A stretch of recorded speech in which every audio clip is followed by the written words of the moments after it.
Hello, ನಾನು Rekha Bhat. Welcome to my channel Bhat maths. ಮ್ಯಾಥಮೆಟಿಕ್ಸಿನ basic ಕಾನ್ಸೆಪ್ಟ್ಗಳು ಕ್ಲಿಯರ್ ಆಗಬೇಕು ಅಂತಂದರೆ ನಮ್ಮ ಚಾನಲಿನ ಎಲ್ಲ ವಿಡಿಯೋಗಳನ್ನು ಸೀರೀಸ್ ವೈಸ್ ನೋಡಿ. ಹಾಗೆಯೇ ಮೊದಲನೇ ಬಾರಿಗೆ ನೋಡ್ತಾ ಇದ್ದರೆ ನಮ್ಮ ಚಾನಲ್ನ ಸಬ್ಸ್ಕ್ರೈಬ್ ಮಾಡಿ, ನಿಮ್ಮ ಫ್ರೆಂಡ್ಸ್ಗೂ ಕೂಡ ಶೇರ್ ಮಾಡಿ. ಇವತ್ತಿನ ವಿಡಿಯೋದಲ್ಲಿ ಆಲ್ಜಿಬ್ರಾಯಿಕ್ ಐಡೆಂಟಿಟೀಸ್ ಬಗ್ಗೆ ತಿಳ್ಕೊಳ್ಳೋಣ. First one, a plus b the whole square equal to a square plus 2ab plus b square. ನೋಡಿ, ಇದನ್ನು ನಾವು ಐಡೆಂಟಿಟಿ ಅಂತ ಹೇಳ್ತೀವಿ. ಸೊ ಈ ಐಡೆಂಟಿಟಿ ಹೇಗೆ ಬಂತು ಅಂತಂದರೆ, ಈಗ a plus b the whole square ಅಂದರೆ ಮೀನಿಂಗ್ ಏನು ನಮಗೆ ಗೊತ್ತಿದೆ. a plus b ಅನ್ನೋದು 2 times ಅಂತ.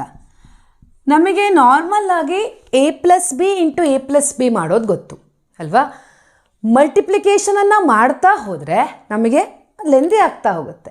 ಅದಕ್ಕೋಸ್ಕರ ಎಲ್ಲಿ ನಮಗೆ a plus B the whole square ಫಾರ್ಮಲ್ಲಿ ಇರುತ್ತೋ ಕೊಟ್ಟಿರುವಂತಹ ಪ್ರಾಬ್ಲಮ್, ಆಗ ನಾವು ಈ ಫಾರ್ಮುಲಾನ ಹಾಕಬೇಕು. a plus B the whole square ಅಂತಿತ್ತು ಅಂದರೆ ಅಲ್ಲಿ a square plus 2ab plus B square. Very important identity. ನೋಡಿ, ಇದರ ಮೀನಿಂಗ್ ಇದೇನೆ, ಆದರೆ ಮಲ್ಟಿಪ್ಲೈ ಮಾಡ್ತಾ ಇದ್ದರೆ ನಮಗೆ ಸ್ಟೆಪ್ಸ್ ಕೂಡ ತುಂಬ ಆಗುತ್ತೆ. ಅದಕ್ಕೋಸ್ಕರ ಜನರಲ್ ಆಗಿ ಈ ಥರ ನಾವು ಮಲ್ಟಿಪ್ಲೈ ಮಾಡಿದಾಗಲೂ ಕೂಡ ಇದೇ ಥರ ಆನ್ಸರ್ ಬರುತ್ತೆ. ಸೊ ಯಾವ ರೀತಿಯಲ್ಲಿ ನಾವು ಈ ಐಡೆಂಟಿಟಿನ ಯೂಸ್ ಮಾಡಿಕೊಂಡು ಫಾರ್ಮುಲಾನ ಹಾಕ್ಕೊಂಡು ಸಾಲ್ವ್ ಮಾಡಬೇಕು ಅಂತ ಪ್ರಾಬ್ಲಮ್ಸನ್ನು ನೋಡ್ತಾ ಹೋಗೋಣ. First one, x plus 3 the whole square ಅಂತ ಪ್ರಾಬ್ಲಮ್ ಇದೆ. ಇದನ್ನ ಐಡೆಂಟಿಟಿನ ಯೂಸ್ ಮಾಡಿಕೊಂಡು ನಾವು ಸಾಲ್ವ್ ಮಾಡಬೇಕಾಗತ್ತೆ. ಮೊದಲೇನು ಮಾಡಬೇಕಂದ್ರೆ ಈ ಐಡೆಂಟಿಟಿನ ಬರ್ಕೊಳ್ಬೇಕು. a plus B the whole square equal to a square plus 2ab plus B square. ಆಮೇಲೆ ನಾವು ಈ LHS ಪಾರ್ಟ್ ನೋಡಿ, ಈಕ್ವಲ್ ಅಂತ ಬಂದಾಗ left hand side right hand side ಇರುತ್ತೆ. ಸೊ LHS ಅಲ್ಲಿ ನೋಡಿ, ಈಗ a plus B the whole square ಕೊಟ್ಟಿರುವಂತಹ ಪ್ರಾಬ್ಲಮ್ ಏನಿದೆ ಅದು ಇದೇ ಥರ ಇರುತ್ತೆ. ನೋಡಿ, a plus b x plus 3, ಇಲ್ಲಿ a ಯಾವುದು ಮತ್ತು b ಯಾವುದು ಅಂತ ಮೆನ್ಷನ್ ಮಾಡ್ಕೊಳ್ಬೇಕು. ಈಗ ನೋಡಿ, a ಅಂದರೆ a ಜಾಗದಲ್ಲಿ ಏನಿದೆ, ಈಗ x ಇದೆ ಅಂದರೆ a equal to x. b ಅಂದರೆ ಏನಿದೆ, b ಈಕ್ವಲ್ ಟು 3. ಓಕೆನಾ, ಎ ಬಿ. ನೆಕ್ಸ್ಟಲ್ಲಿ ನೋಡಿ, ಈ ಫಾರ್ಮಲ್ಲಿ ಬರೀಬೇಕೀಗ. ಎ ಸ್ಕ್ವೇರ್ ಅಂತ ಇದೆ. ಎ ಅಂದರೆ ಏನು, ಎಕ್ಸ್, ಎಕ್ಸ್ ಸ್ಕ್ವೇರ್ ಪ್ಲಸ್ ಇದೆ ಪ್ಲಸ್, ಆಮೇಲೆ 2 ಇದೆ, 2 ಬರಿತೀವಿ. ಎ ಬಿ ಅಂದರೆ 2 into A into B. A ಅಂದರೆ ಏನು, ಎಕ್ಸ್, ಆಮೇಲೆ ಬಿ ಅಂದರೆ ಏನು, 3 ಪ್ಲಸ್, ಈಗಾಯಿತು 2 into A into B plus B square. B ಅಂದರೆ 3 square equal to x square plus 2 into 3 6 into x plus 3 square 9. ಈಗ ಕೊಟ್ಟಿರುವಂತಹ ಪ್ರಾಬ್ಲಮನ್ನು ಐಡೆಂಟಿಟಿನ ನಾವು ಯೂಸ್ ಮಾಡಿಕೊಂಡು ಕ್ಯಾಲ್ಕುಲೇಟ್ ಮಾಡಿದ್ದೀವಿ. ನೋಡಿ, ಈಗ ಈ ಐಡೆಂಟಿಟೀಸ್, ಈಗ ಇದೇ ಐಡೆಂಟಿಟಿ ಅಂತ ನಮಗೆ ಗೊತ್ತಿದೆ, ನಾವಿಲ್ಲಿ ಸಾಲ್ವ್ ಮಾಡ್ತಾ ಇದ್ದೀವಿ. ಓಕೆನಾ, ಏನು ಮಾಡ್ತಾರೆ ಅಂದರೆ ಐಡೆಂಟಿಟಿನ ಕೊಡಲ್ಲ, ಯೂಸಿಂಗ್ ಐಡೆಂಟಿಟಿ ಅಂತ ಹೇಳ್ತಾರೆ. ತುಂಬ ಐಡೆಂಟಿಟೀಸ್ ಇದೆ.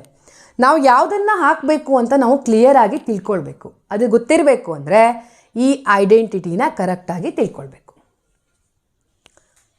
Next one, 2x plus 3y the whole square. ನೋಡಿ, ಮೊದಲೇನು ಮಾಡಬೇಕೀಗ, ಎ ಅಂದರೆ ಏನು, ಬಿ ಅಂದರೆ ಏನು ಅಂತ ಬರ್ಕೊಳ್ಬೇಕು. ಆಮೇಲೆ ಇಲ್ಲಿ ಹಾಕಬೇಕು. ನೋಡಿ, ಈಗ ಎ ಅಂತಂದರೆ 2 ಅಲ್ಲ ಅಥವಾ ಎಕ್ಸ್ ಅಲ್ಲ, 2x. ಎ ಅಂದರೆ ಏನೀಗ 2x, A equal to 2x. ಆಮೇಲೆ ಬಿ ಅಂತಂದರೆ 3y, B equal to 3y. ಈಗ ನೋಡಿ, ಇಲ್ಲಿ ಐಡೆಂಟಿಟಿಯಲ್ಲಿ ಎ ಸ್ಕ್ವೇರ್ ಅಂತ ಇದೆ. ಎ ಅಂದರೆ ಏನೀಗ 2x. ನೋಡಿ ಇಲ್ಲಿ ತುಂಬ ಸ್ಟೂಡೆಂಟ್ಸ್ ಕನ್ಫ್ಯೂಸ್ ಆಗ್ತೀರಾ. ಎ ಸ್ಕ್ವೇರ್ ಅಂತ ಇದೆ, ಸೊ ಈ ಥರ ಬರೆದು ಬಿಡ್ತೀರಾ, 2x² ಅಂತ ಬರೀತೀರಾ. ಓಕೆನಾ? ಇದು ರಾಂಗ್. ಯಾಕೆ ಅಂದರೆ ನೀವು ಸ್ಕ್ವೇರ್ ಅಂತ ಹೇಳ್ತಾ ಇರೋದು ಎಗೆ. ಎ ಅಂದರೆ ಏನು? 2x. ಎ ಸ್ಕ್ವೇರ್ ಅಂತಂದರೆ 2 ಮತ್ತು x ಎರಡಕ್ಕೂ ಕೂಡ ಸ್ಕ್ವೇರ್ ಆಗುತ್ತೆ ಅಂತ. ಈಗ ಎಕ್ಸ್ ಅಂತ ಹಾಕಿಬಿಟ್ರೆ x² ಅಂತ ಹಾಕಿದರೆ 2ಗೆ ಸ್ಕ್ವೇರ್ ಅಲ್ಲ ಅಂತ ಆಗಿಬಿಡುತ್ತೆ. ಎ ಅಂದ್ರೇ 2x. ಎ ಸ್ಕ್ವೇರ್ ಅಂದರೆ 2x² plus 2 into A into B. 2 into A ಅಂದರೆ 2x ಇಂಟು ಬಿ ಅಂದರೆ 3y. 3y plus B square. B ಅಂದರೆ ಏನು? 3y. ಸೊ ಮತ್ತೆ ಇಲ್ಲಿ 3y² ಅಂತ ಬರೆಯೋದಲ್ಲ, 3y² 3ಗೂ ಕೂಡ ಸ್ಕ್ವೇರ್ ಇರುತ್ತೆ, yಗೂ ಕೂಡ ಸ್ಕ್ವೇರ್ ಇರುತ್ತೆ. Equal to 2² 4. 2ಅನ್ನು ಸ್ಕ್ವೇರ್ ಮಾಡಬೇಕು, ಆಮೇಲೆ ಎಕ್ಸನ್ನು ಕೂಡ ಸ್ಕ್ವೇರ್ ಮಾಡಬೇಕು. 4x² plus 2 into 2 4, 4 into 3 12x into y plus 3² 9 into y². A ಮತ್ತು ಬಿಯನ್ನು ಬರೆಯುವಾಗ ಕನ್ಫ್ಯೂಸ್ ಮಾಡ್ಕೊಳ್ಳೋ ಹಾಗಿಲ್ಲ. ನೋಡಿ ಇದು ವ್ಯಾಲ್ಯೂಸ್ ಎ ಮತ್ತು 2 ಅಂತ, ಈಕ್ವಲ್ ಟು ಇದಲ್ಲ. ಓಕೆನಾ? ಸೊ ಇದನ್ನು ಬರೆದು ಈಕ್ವಲ್ ಅಂತ ಹಾಕೋದಲ್ಲ. ಎ ಅಂದರೆ ಏನು, ಬಿ ಅಂದರೆ ಏನು ಅಂತ ನಾನು ಜಸ್ಟ್ ಬರ್ಕೊಂಡಿದ್ದೀನಿ. ನೆಕ್ಸ್ಟ್ ಇದು ಐಡೆಂಟಿಟಿನ ಯೂಸ್ ಮಾಡಿ ಬರೆದಿರೋದು. Next one, x plus a/2 ನೋಡಿ ಈಗ ಫ್ರ್ಯಾಕ್ಷನ್ಸ್ ಬಂದಿದೆ ಅಷ್ಟೇ, ಇನ್ನೇನು ಕೂಡ ಡಿಫ್ರೆನ್ಸ್ ಇಲ್ಲ. ಐಡೆಂಟಿಟಿನ ಯೂಸ್ ಮಾಡಿ ಸಾಲ್ವ್ ಮಾಡಬೇಕು. ಮೊದಲೇನು ಮಾಡಬೇಕೀಗ ನೋಡಿ, a ಪ್ಲಸ್ b² ಎ ಅಂದರೆ ಏನು, ಬಿ ಅಂದರೆ ಏನು ಅಂತ ಕ್ಲೀನಾಗಿ ಬರ್ಕೊಳ್ಬೇಕು. ಆಮೇಲೆ ಐಡೆಂಟಿಟಿಯಲ್ಲಿ ಹಾಕಿದರೆ ಆಯಿತು. ಎ ಈಕ್ವಲ್ ಟು ಏನು? X. Next B equal to ನೋಡಿ, ಬಿ ಜಾಗದಲ್ಲಿ ಏನಿದೆ ಈಗ? a/2. a/2. ನೆಕ್ಸ್ಟು ಫಾರ್ಮುಲಾನ ಬರ್ಕೋಬೇಕು, ಆಮೇಲೆ ಇಲ್ಲಿ ಸಬ್ಸ್ಟಿಟ್ಯೂಟ್ ಮಾಡಬೇಕು. ಈಕ್ವಲ್ ಟು, ಸೊ ನನಗಿಲ್ಲಿ ಫಾರ್ಮುಲಾ ಇದೆ, ನಾನು ಡೈರೆಕ್ಟಾಗಿ ಬರಿತಾ ಇದ್ದೀನಿ. a², ಎ ಅಂದರೆ X, x² plus 2 into A ಅಂದರೆ ಎಕ್ಸ್, ಬಿ ಅಂತಂದರೆ a/2 ಪ್ಲಸ್ b² ನೋಡಿ ಇಲ್ಲೂ ಅಷ್ಟೇ, ಎಗೆ ಮಾತ್ರ ಸ್ಕ್ವೇರ್ ಹಾಕೋದಲ್ಲ, a/2 ಬಿಗೆ ಸ್ಕ್ವೇರ್ ಇದೆ. ಬಿ ಅಂದರೆ ಏನು? a/2. So a/2 equal to x² ನೋಡಿ ಇಲ್ಲಿ 2 1s 2 1s ಕ್ಯಾನ್ಸಲ್ ಆಗುತ್ತೆ. a into x plus a into X, X into A into X same, plus ನೋಡಿ ಇಲ್ಲಿ ಈಗ ಏನು ಕೂಡ ಸ್ಕ್ವೇರ್ ಮಾಡಬೇಕು, 2ನೂ ಕೂಡ ಸ್ಕ್ವೇರ್ ಮಾಡಬೇಕು, ಬಿಕಾಸ್ ಹೋಲ್ ಇದೆ. a² divided by 4. ನೋಡಿ ಇನ್ನೊಂದು ಸ್ಟೆಪ್ ಮಾಡ್ತೀನಿ ಅಂತಂದರೆ LCM ಅನ್ನು ತಗೊಂಡು ಇಡ್ಬೋದು. Next one, √a plus √b² ನೋಡಿ ಸೇಮ್ ಇದೆ, ಬಟ್ ಇಲ್ಲೇನಿದೆ? ರೂಟ್ ಇದೆ. a equal to √a, b equal to √b. Next use ಮಾಡಿ ಐಡೆಂಟಿಟಿನ. Equal to a² √a².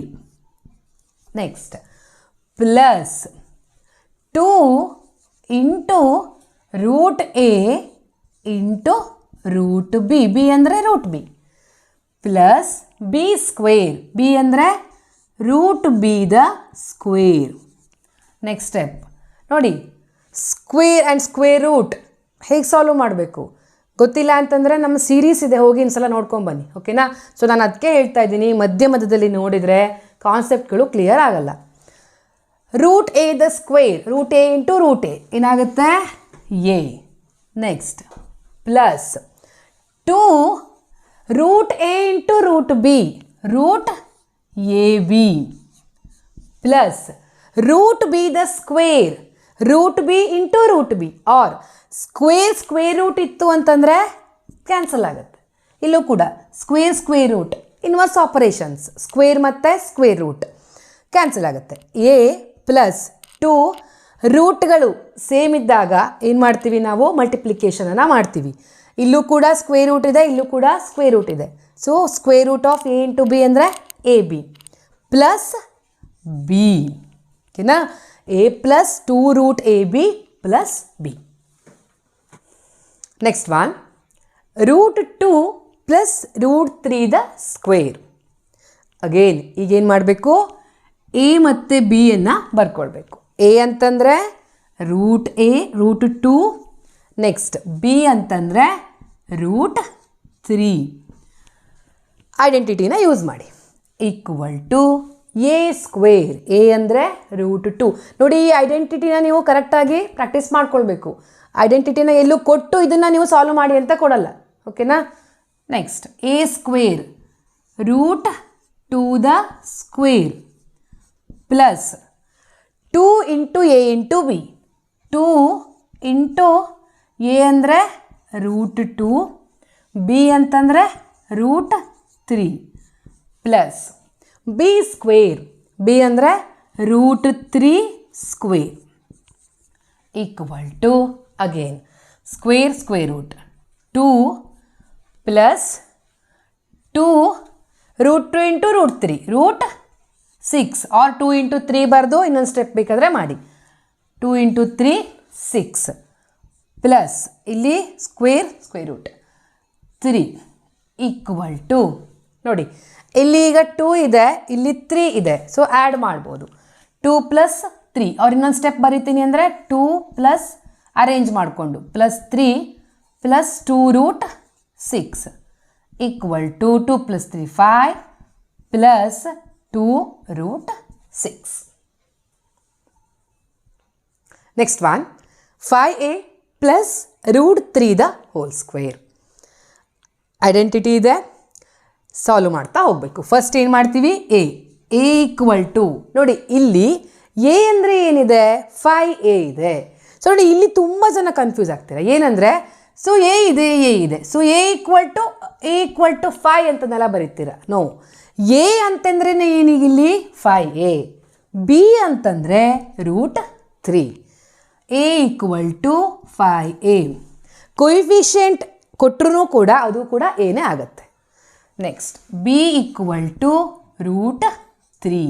ನೋಡಿ, ಐಡೆಂಟಿಟೀಸ್ ಏನಿದೆ ತುಂಬ ಇಂಪಾರ್ಟೆಂಟ್. ನಿಮಗೆ ಹೈಯರ್ ಲೆವೆಲಲ್ಲೂ ಕೂಡ ಐಡೆಂಟಿಟೀಸ್ ಇಲ್ಲ ಅಂತಂದರೆ, ಗೊತ್ತಿಲ್ಲ ಅಂದರೆ ಸಾಲ್ವ್ ಮಾಡೋದು ಕಷ್ಟ ಆಗುತ್ತೆ. ನೆಕ್ಸ್ಟ್ ಈಗ ಬರ್ಕೊಬೇಕು. ನೆಕ್ಸ್ಟ್ ಸಬ್ಸ್ಟಿಟ್ಯೂಟ್ ಮಾಡಬೇಕು. ಎ ಸ್ಕ್ವೇರ್, ಎ ಅಂತಂದರೆ 5a. ಮತ್ತೆ ಇಲ್ಲಿ ನೋಡಿ, ಮತ್ತೆ ಹೇಳ್ತೀನಿ, ಬ್ರ್ಯಾಕೆಟ್ ಹಾಕಿ ಸ್ಕ್ವೇರ್ ಹಾಕಬೇಕು. 5a ಸ್ಕ್ವೇರ್ ಅಂತ ಬರೆಯೋದಲ್ಲ, ಎರಡಕ್ಕೂ ಕೂಡ ಸ್ಕ್ವೇರ್ ಅಂತ. ನೆಕ್ಸ್ಟ್ ಪ್ಲಸ್ 2 ಇಂಟು ಎ ಅಂದರೆ 5a ಇಂಟು ಬಿ ಅಂತಂದರೆ root 3. Next B square, B ಅಂದರೆ root 3 the square equal to 5 square 25. ನೋಡಿ, ಸ್ಕ್ವೇರ್ ಮಾಡಿಲ್ಲ ಅನ್ನೋದು ಹಾಗೇ 5 ಅಂತ ಇದ್ದೋಗುತ್ತೆ, ಆನ್ಸರ್ ರಾಂಗ್. Plus 2 into 5 10. ನೋಡಿ, 10 ಇಂಟು 3 ಎಲ್ಲ ಮಾಡೋಕ್ಕೆ ಬರಲ್ಲ, ಯಾಕೆಂದರೆ ಇದು ನಂಬರ್, ಇದು ರೂಟನ್ನು ಹಾಗೆ ಇಡಬೇಕು. 5 ಇಂಟು 2 10, 10 ರೂಟ್ 3. ನೋಡಿ, ಎ ಇದೆ next, 10 root 3 A. 10 root 3 coefficient, A variable. ಓಕೆನಾ. ಸೊ ನೋಡಿ, ಇಲ್ಲಿ ಎಲ್ಲ ಬರೆಯೋಕ್ಕೆ ಹೋಗ್ಬಿಡಿ.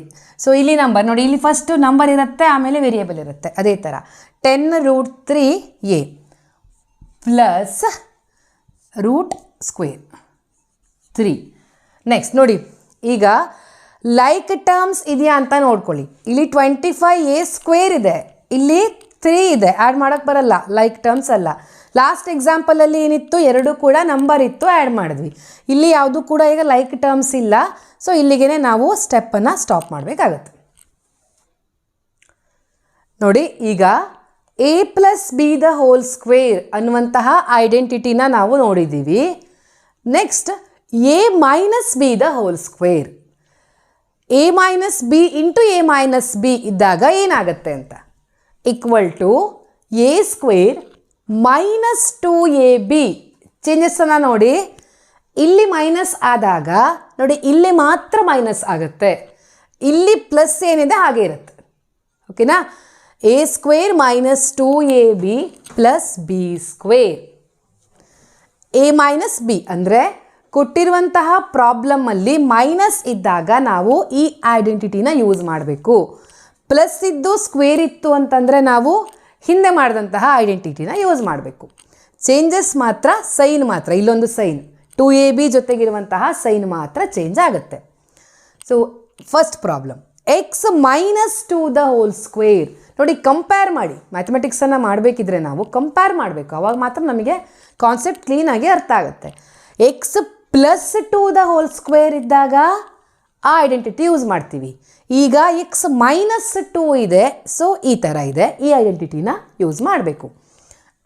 ಈಗ ನೋಡಿ, ಫಸ್ಟು ಬರ್ಕೊಳ್ಬೇಕು ಸೇಮ್ ಸ್ಟೆಪ್. ಎ ಅಂದರೆ ಏನು, ಎ ಅಂತಂದರೆ ಎಕ್ಸ್. ನೆಕ್ಸ್ಟ್ ನೋಡಿ, ಬಿ ಅನ್ನು ಬರ್ಕೊಳ್ಬೇಕಿದ್ರೆ ತುಂಬ ಕೇರ್ಫುಲ್ಲಾಗಿ ಇರಬೇಕು, ಕರೆಕ್ಟಾಗಿ ಕೇಳ್ಕೊಳ್ಳಿ. ನೋಡಿ, ಬಿ ಅಂತಂದರೆ -2 ಅಲ್ಲ. ಯಾಕೆ ಅಂದರೆ ನೋಡಿ, ಇಲ್ಲೂ ಮೈನಸ್ ಇದೆ, ಇಲ್ಲೂ ಕೂಡ ಮೈನಸ್ ಇದೆ. ಓಕೆನಾ, ಸೊ ಮೈನಸ್ ಮೈನಸ್ ಅಂದರೆ ಈಗ ಬಿ ಅಂದರೆ ಏನು, ಓನ್ಲಿ 2. B equal to 2. ಯಾಕೆಂದರೆ ಮೈನಸ್ ಇಲ್ಲೂ ಇದೆ, ಇಲ್ಲೂ ಕೂಡ ಮೈನಸ್ ಆಲ್ರೆಡಿ ಇದೆ. ಸೊ ಬಿ ಅಂತಂದರೆ 2. ನೆಕ್ಸ್ಟ್ ಈಗ ಈ ಐಡೆಂಟಿಟಿಯಲ್ಲಿ ಹಾಕಬೇಕು, ಈಕ್ವಲ್ ಟು ಎ ಅಂತಂದರೆ X, x square minus 2 into A ಅಂತಂದರೆ ಎಕ್ಸ್. ಸೇಮ್ ಅದೇ ಥರ ಸಾಲ್ವ್ ಮಾಡೋದು, ಸೈನ್ ಮಾತ್ರ ಚೇಂಜ್. ಬಿ ಅಂತಂದರೆ 2 ಪ್ಲಸ್ ಬಿ ಸ್ಕ್ವೇರ್, ಬಿ ಅಂದರೆ ಎಷ್ಟಿದೆ 2 square equal to x square 2 2s 4x plus 2 square 4. ನೋಡಿ, ಸೈನ್ ಮಾತ್ರ ಚೇಂಜ್ ಬರುತ್ತೆ. Next one, 6x square minus 7y square the whole square. ನೋಡಿ, ಮೊದಲೀಗ ಎ ಅಂದರೆ ಏನು, ಬಿ ಅಂದರೆ ಏನು ಅಂತ ಐಡೆಂಟಿಫೈ ಮಾಡ್ಕೊಳ್ಬೇಕು, ಆಮೇಲೆ ಈಸಿ. ಎ ಈಕ್ವಲ್ ಟು ನೋಡಿ, ಎ ಅಂದರೆ ಈಗ 6x ಸ್ಕ್ವೇರ್, ಎ ಅಂದರೆ 6x ಸ್ಕ್ವೇರ್, ಬಿ ಅಂತಂದರೆ 7y ಸ್ಕ್ವೇರ್. ಸೊ ಮೈನಸ್ ಹಾಕೋ ಆಗಿಲ್ಲ, ಹೇಳಿದ್ದೀನಿ, ಯಾಕೆಂದರೆ ಇಲ್ಲೂ ಕೂಡ ಮೈನಸ್ ಇದೆ, ಇಲ್ಲೂ ಮೈನಸ್ಸೇ ಇರೋದು. ಸೊ ಮತ್ತೆ ಮೈನಸ್ ಅಂತ ಇಲ್ಲಿ ನಾವು ಮೆನ್ಷನ್ ಮಾಡಬಾರ್ದು. ನೆಕ್ಸ್ಟ್ ಐಡೆಂಟಿಟಿ ಈಕ್ವಲ್ ಟು ನೋಡಿ, ಐಡೆಂಟಿಟಿನ ಬರ್ಕೊಂಡೆ ನೀವು ಮಾಡಬೇಕು. ಸೊ ಇಲ್ಲಿದೆ, ನಾನು ಮತ್ತೆ ಬರೀತಾ ಇಲ್ಲ. ಎ ಸ್ಕ್ವೇರ್, ಎ ಅಂತಂದರೆ ನೋಡಿ 6x ಸ್ಕ್ವೇರ್, ಎ ಅಂದ್ರೇ 6x ಸ್ಕ್ವೇರ್, ಎದ ಸ್ಕ್ವೇರ್. ಗೊತ್ತಾಗ್ತಿದೆಯಾ? ನೋಡಿ, ಇಲ್ಲಿ ಆಲ್ರೆಡಿ ಸ್ಕ್ವೇರ್ ಇದೆ ಅಂತ ಹಾಗೇ ಬರ್ಕೊಳ್ಳೋದಲ್ಲ.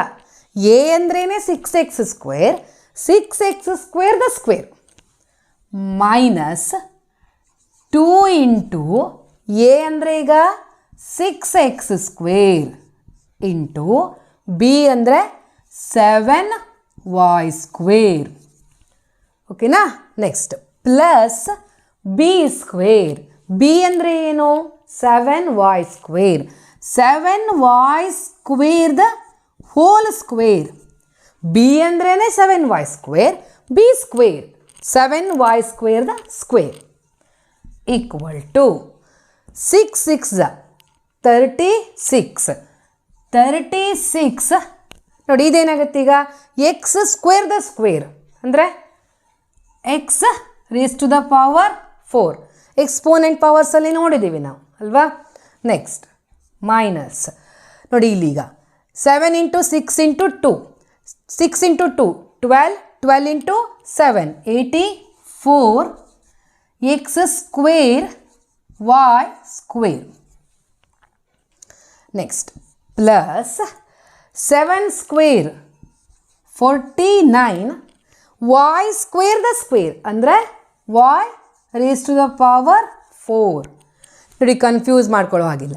ಇಲ್ಲಿ ಯಾವ ವೇರಿಯೇಬಲ್ ಇರುತ್ತೋ ಯಾವ ನಂಬರ್ ಇರುತ್ತೋ ಅದರ ಸ್ಕ್ವೇರನ್ನು ಮಾಡಬೇಕು. Last example -2x -3 the whole square.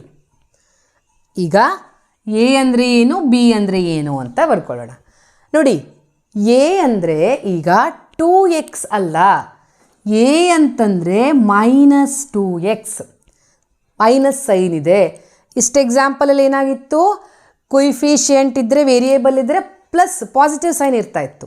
ಇಲ್ಲಿ ಈಗ ನೆಗೆಟಿವ್ ಸೈನ್ ಇದೆ, ಸೊ ನೆಗೆಟಿವನ್ನು ಕೂಡ ಮೆನ್ಷನ್ ಮಾಡಬೇಕು. A equal to -2x. ನೆಕ್ಸ್ಟ್ ಬಿ ಈಕ್ವಲ್ ಟು, ನೋಡಿ ಇಲ್ಲಿ ಈಗ ಬಿ 3ನೇ ಆಗುತ್ತೆ, ಯಾಕೆಂದರೆ ಇಲ್ಲೂ ಮೈನಸ್ ಇದೆ, ಇಲ್ಲೂ ಕೂಡ ಮೈನಸ್ ಇದೆ. B equal to 3. ನೆಕ್ಸ್ಟ್ ಐಡೆಂಟಿಟಿನ ಯೂಸ್ ಮಾಡಬೇಕು. ಎ ಸ್ಕ್ವೇರ್, ಎ ಅಂತಂದರೆ ಈಗ -2x, ನೋಡಿ ಈ ಮೈನಸ್ಸು ಕೂಡ ಸ್ಕ್ವೇರ್ ಹಾಕಬೇಕು, -2x ದ ಸ್ಕ್ವೇರ್. ನೋಡಿ ಸಣ್ಣ ಸಣ್ಣ ಮಿಸ್ಟೇಕ್ ಅಂತ ಅನಿಸುತ್ತೆ, ಬಟ್ ಆನ್ಸರ್ ರಾಂಗ್ ಆಗುತ್ತೆ. -2, ನೋಡಿ ಇಲ್ಲಿ ಕೇರ್ಫುಲ್ಲಾಗಿ ಹಾಕಬೇಕು, -2 ಇಂಟು ಎ ಅಂದರೆ -2x, -2x ಮೈನಸ್ಸನ್ನು ಬಿಡೋ ಆಗಿಲ್ಲ, ಇಂಟು ಬಿ ಅಂದರೆ 3 ಇದೆ. Next plus B the square, B ಅಂದರೆ 3 ಇದೆ, 3 ಸ್ಕ್ವೇರ್ ಈಕ್ವಲ್ ಟು, ನೋಡಿ ಈಗ ಮೈನಸ್ಸನ್ನು ಸ್ಕ್ವೇರ್ ಮಾಡಬೇಕು, 2 ಕೂಡ ಸ್ಕ್ವೇರ್ ಮಾಡಬೇಕು, ಎಕ್ಸನ್ನು ಕೂಡ ಸ್ಕ್ವೇರ್ ಮಾಡಬೇಕು. ಮೈನಸ್ ಇಂಟು ಮೈನಸ್ ಪ್ಲಸ್ ಆಗುತ್ತೆ, 2 square 4, X square 4x square. Next ನೋಡಿ ಇಲ್ಲಿ ಇಲ್ಲಿ ಮೈನಸ್ ಇದೆ, ಇಲ್ಲಿ ಮೈನಸ್ ಇದೆ, ಪ್ಲಸ್ ಆಗೋಯ್ತು. Plus 2 2s 4, 4 3s 12x plus 9. ನೋಡಿ ಆನ್ಸರಲ್ಲಿ ಎಲ್ಲೂ ಕೂಡ ನಮಗೆ ನೆಗೆಟಿವ್ ಸೈನ್ ಬರ್ತಿಲ್ಲ, ಯಾಕೆಂತಂದರೆ ನೆಗೆಟಿವ್ ಏನಾಗಿದೆ, ಸ್ಕ್ವೇರ್ ಆಗಿಬಿಟ್ಟಿದೆ, ಅದಕ್ಕೇ. ಸೊ ನೆಗೆಟಿವ್ ಇದ್ದಾಗ ಕೇರ್ಫುಲ್ಲಾಗಿ ಹಾಕಬೇಕು. ಇವತ್ತಿನ ವಿಡಿಯೋನ ಇಲ್ಲಿಗೆ ಎಂಡ್ ಮಾಡ್ತಾ ಇದ್ದೀನಿ. ಮುಂದಿನ ವಿಡಿಯೋದಲ್ಲಿ ಇನ್ನಷ್ಟು ಆಲ್ಜಿಬ್ರಾಯಿಕ್ ಐಡೆಂಟಿಟೀಸ್ ಬಗ್ಗೆ ತಿಳ್ಕೊಳ್ಳೋಣ. Thank you for watching.